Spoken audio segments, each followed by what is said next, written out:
নমস্কার, শুভ সকাল সবাইকে। কেমন আছেন সবাই? মায়াস লাইফস্টাইল আর একটা নতুন ব্লগে সবাইকে স্বাগত জানাই। তো সকালবেলা পুকুরে নামার কারণ হচ্ছে আজকে জন্মাষ্টমী, তো সবাইকে জানাই শুভ জন্মাষ্টমী। তো জন্মাষ্টমীতে তো তালের বড়া দিয়ে পুজো দিতে হয়, তো ওই জন্য পুকুর থেকে কয়েকটা তাল তুলে নিচ্ছি। আর তালগুলো আগের রাতেই পড়েছে, তো এখন তুলে নিচ্ছি। তো এই যে কটা তুলেছি, এতগুলো লাগবে না, তো যে তুলে নিয়েছি। তো এখন আমি যাচ্ছি ফুল তুলতে, আর কিছুটা ফুল তুলেছি, অনেক সকালেই উঠেছি, তো তখন আরেকবার স্নান করে ফুল তুলেছি। আর এখন এই ফুলটা তুলতে এসেছি বাড়ি থেকে অনেকটা দূরে। তো ফুল তুলে নেওয়ার পর বাড়িতে চলে এসেছি, আর কয়েকটা শাক তুলে নিচ্ছি বাগান থেকে। আমাদের বাগান থেকেই কয়েকটা শাক তুলে নিচ্ছি। তো শাক ভাজা, সবজি ভাজা এগুলো তো পুজোতে দিতে হয়, তো ওই জন্য কয়েকটা শাক তুলে নিচ্ছি। আর বাগানে সব রকম শাক পাবো না, তো এই যে কয়েক রকম শাক পেয়েছি, আর বাইরে থেকেও তুলে আনবো। তো এই যে কয়েক রকমের শাক পেয়েছি, আর কলমি শাকটা তো এই কয়েক মাস খেতে নেই, তো এই যে কয়েক রকমের 5-6 রকম শাক পেয়েছি। তো এখন আমি মন্দিরে চলে এসেছি আর মালা গাঁথবো। তো এই সাদা ফুলগুলো অনেক সকালেই তুলেছি, তো সেই জন্য তখন আর ভিডিও করা হয়নি।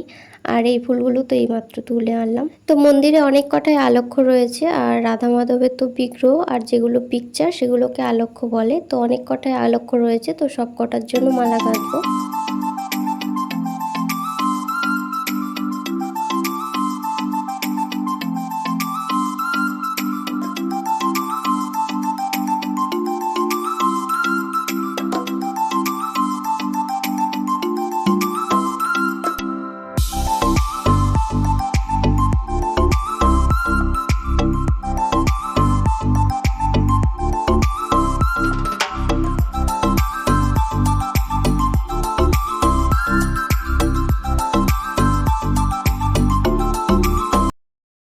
তো অতগুলো মালা তৈরি করতে তো অনেকটাই সময় লাগবে, ওই জন্য দুটো মালা তৈরি করে দেখালাম। তো তারপর বাবা মন্দিরে চলে এসেছে, ভগবানের স্নান করানো হবে। তো সকালে আরতি করেছে, আরতির পর বাল্যভোগ দিয়েছে, আর এখন স্নান করানো হবে। তো এই যে প্রথমে ভগবানের সিংহাসন থেকে নামিয়ে পোশাকগুলো খুলে নিচ্ছে, আর আমি একটু চন্দন বাটছি ভগবানের মাখানোর জন্য। তো প্রথমে ভগবানের স্নান করানো হবে, ওই জন্য অল্প একটু বাটছি, আবার পরে বাটবো রাধারানীর মাখানোর জন্য।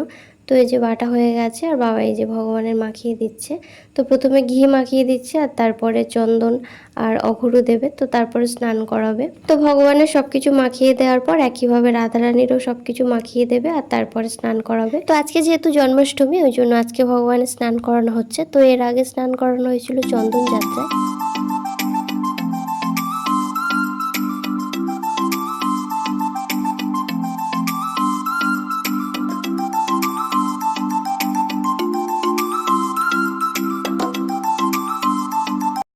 তো সব কিছু মাখিয়ে দেওয়ার পর এখন এই জলটা দিয়ে স্নান করিয়ে দেবে। তো এর মধ্যে আছে গঙ্গা জল, দই আর যা যা লাগে, আর আমি একটু ফুল দিয়ে দিলাম যাতে দেখতে ভালো লাগে। তো স্নান করিয়ে দেওয়ার পর দুপুরে বাবা ভগবানের ভোগ নিবেদন করবে। তো এই ফলগুলো কাটবো, আর এই সবজিগুলো কাটবো রাতে ভোগের জন্য, পূজার জন্য। আর এই শাকটা রয়েছে সেটাও কাটবো। তো ফল কেটে নেওয়ার পর এখন মন্দিরে চলে এসেছি, আর বাবা স্নান করানোর পর পোশাক পরিয়ে দিচ্ছে। তো জন্মাষ্টমীর জন্য এই নতুন পোশাকটা বানিয়েছি, আর যেগুলো বাজার থেকে কিনতে পাওয়া যায় তো সেই পোশাকগুলো পরানো হয় না, এমনি কাপড় কিনে এনে পোশাক বানানো হয়। তো সবকিছু পরিয়ে দেওয়ার পর এখন বাবা সিংহাসনে তুলে দিয়েছে।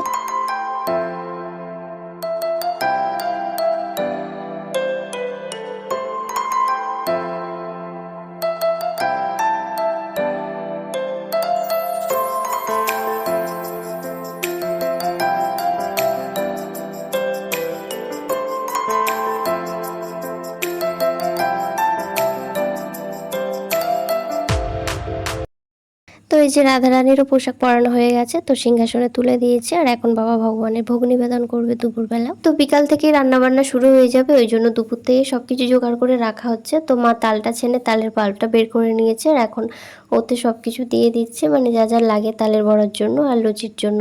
আর আমি এদিকে সবজিগুলো কাটতে বসেছি, আর মা ময়দা মাখছে। তো সব রকম সবজি ভাজা হবে, তো সেইভাবে কাটছি।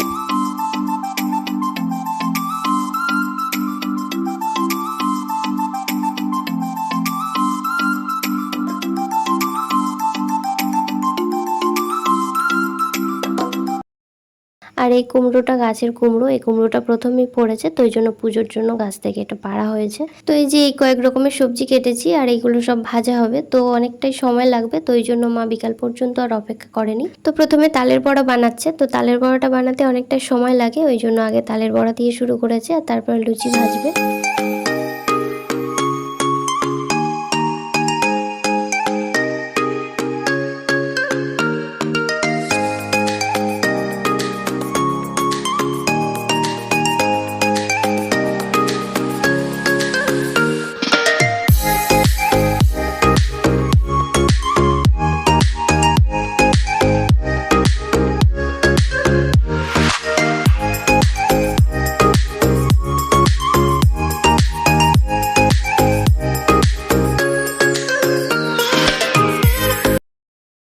তালের বড়া আর লুচি ভেজে নেওয়ার পর এটা হচ্ছে সুজির পায়েস। তো সুজির পায়েসটা আমি তৈরি করছি, আর এদিকে মা উনানে ভাজাগুলো তৈরি করছে। তো সব রকম ভাজা, শাক ভাজা উনানেই হবে। তো সবকিছু বানাতে বানাতে প্রায় সন্ধ্যা হয়ে গেছে। তো তারপর বাবা মন্দিরে সন্ধ্যা আরতি করে নিয়েছে, আর এখন ভগবানের এই ফুলের মালাগুলো পরিয়ে দিচ্ছে। তো সকাল টাইমটা পরানো হয়নি, যেহেতু রাত্রে পুজো, ওই জন্য সন্ধ্যাবেলাতে পরানো হচ্ছে। আর সকাল টাইমটা পরালে ফুলের মালাগুলো শুকিয়ে যেত, তো সেই কারণে। আর এদিকে আলক্ষ্যগুলোতেও পরিয়ে দিয়েছে। তো সব কটা আলক্ষ্যের জন্য মালা তৈরি করেছি, আর যেগুলো বাকি ছিল একটু ফুল, তো সেগুলো দিয়ে বাবা সাজিয়ে দিয়েছে। আর এই ফুলের মালার সাথে রাধা মাধবের পোশাকটা অনেকটা মিলে গেছে, সাদা আর লালের মধ্যে।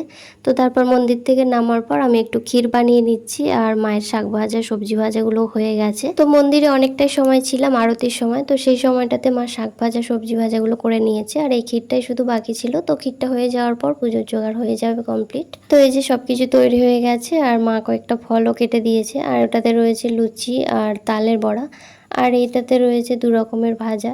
একটা করে মানে জায়গাতে 2-3 রকমের ভাজা রয়েছে, আর এটাতে রয়েছে 3 রকমের ভাজা, শাক ভাজা আর 2 রকমের ভাজা।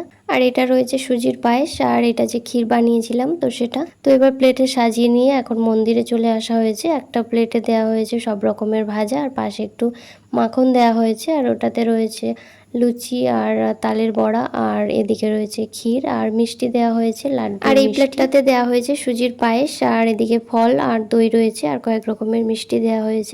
তো বাবা এখন পুজোর জোগাড় করে নিচ্ছে, মানে পুজো বলতে আগে তো সন্ধ্যা আরতি করেছে, এখন ভগবানের ভোগ নিবেদন করবে। আর এই জন্মাষ্টমী পুজো অনেকে ব্রাহ্মণ দিয়ে করায়। তো যারা দীক্ষিত, যারা বৈষ্ণব, তারা ব্রাহ্মণ দিয়ে পূজা করে না, তারা ভগবানের নিত্য সেবা পূজা করে, ভোগ নিবেদন করে। তো সেই জন্য তাদের কোনো পূজাতে, ভগবানের কোনো পূজাতে ব্রাহ্মণ দিয়ে তারা পুজো করায় না।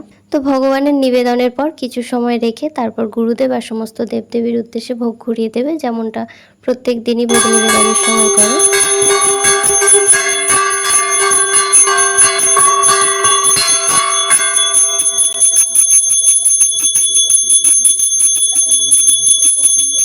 তো বাবা এখন ভগবানের ভোগ নিবেদন করছে। তো এই ছিল আমার জন্মাষ্টমীর ব্লগ। তো ভিডিওটা বেশি বড় করব না, কেমন লাগলো জানাবেন। তো ভিডিওটা আমি এখানে এন্ড করছি। ভিডিও ভালো লাগলে চ্যানেলটা সাবস্ক্রাইব করে পাশে থাকবেন, আর একটা করে কমেন্ট সবাই করে যাবেন। তো সবাই ভালো থাকবেন, দেখা হবে পরের কোনো ব্লগ ভিডিওতে।